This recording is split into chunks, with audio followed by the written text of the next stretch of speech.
Muito obrigada, Sr. Presidente. Desde já, começar por felicitar nesta segunda ronda o Sr. Presidente do Tribunal de Contas por nos ter revelado o esforço de reajustamento que o Tribunal de Contas fez na sua organização para melhorar as suas ações de controlo. Bem-aja em nome do país.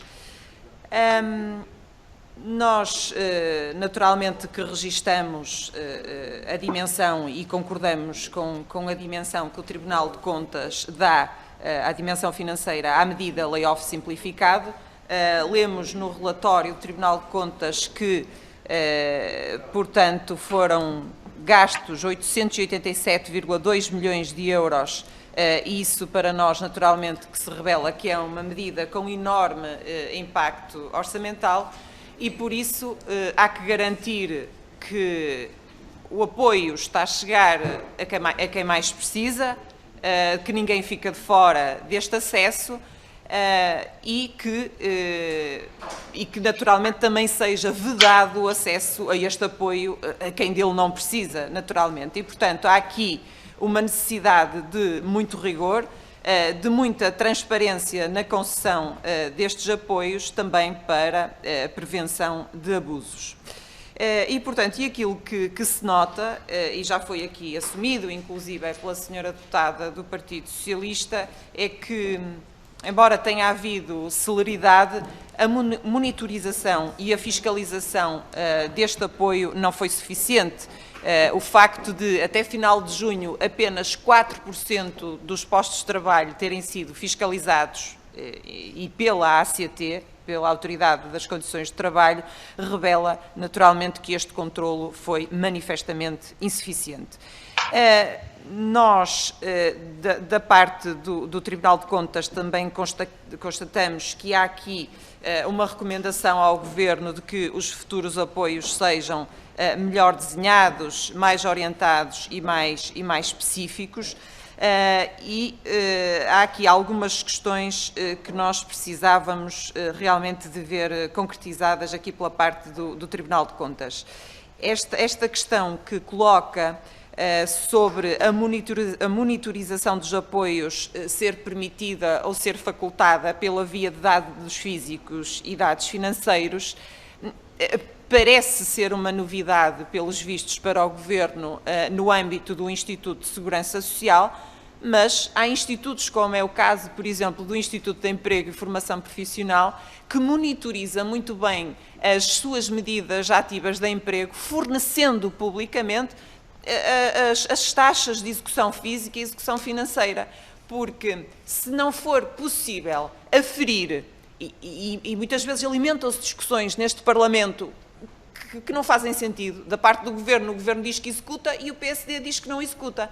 E se nós não distinguirmos de uma vez por todas o que é a execução física das medidas e o que é a execução financeira, vamos estar eternamente numa discussão que muitas vezes não faz sentido para os portugueses. Ou seja, não adianta aprovar os apoios e dizer que a empresa tem direito a esse apoio financeiro se não fizermos chegar, não traduzirmos isso numa execução financeira desse apoio e o dinheiro chegar efetivamente a quem dele precisa. E, portanto, embora a senhora juíza conselheira relatora tenha dito que já houve aqui evolução nesta transparência da informação, eu gostaria de saber, senhora juíza conselheira relatora, doutora Ana Margarida, se entende que são suficientes e que, na sua opinião, que progressos é que deveriam ser acrescentados. E depois, a segunda pergunta é percebermos melhor, quando refere, ou quando no relatório é referido que devem ser introduzidas melhorias na concessão dos apoios de modo a não excluir quem precisa, tem o Tribunal de Contas dados que nos possa fornecer que ficaram de fora entidades, empresas, trabalhadores que deveriam ter beneficiado dessa medida e não beneficiaram? Depois, a outra questão é sobre a comparação que faz sobre o aperto que Portugal dá a estes apoios ou à possibilidade das entidades recorrerem a isto com base na sua faturação. Comparativamente, lemos no relatório que Portugal apresenta então uma elevada restritividade do acesso à medida comparativamente à Alemanha e à Dinamarca. Nós estamos longe de podermos, entendo eu, posicionarmos num patamar de comparação à Alemanha, em que apresenta apoios e concede apoios a empresas com quebras de faturação nos 10%, mas creio que Portugal está em condições de se comparar, por exemplo, a um país como a Dinamarca, que estipulou como quebra de faturação os 30%.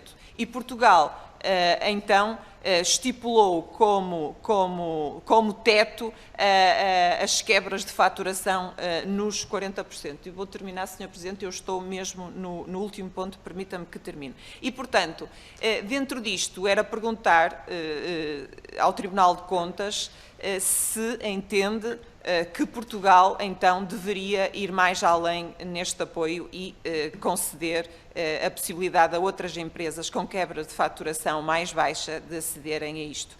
Portanto, fica a dúvida se o Governo tivesse feito uma boa execução orçamental, sempre com muito rigor e muita disciplina. Aliás, o PSD já deu provas na sua história de governação que o rigor e a disciplina das finanças públicas são essenciais, mas ficam muitas dúvidas no ar de como estes apoios estão a chegar efetivamente às empresas e como estão a ser monitorizados. Muito obrigada, Sr. Presidente. Muito obrigado.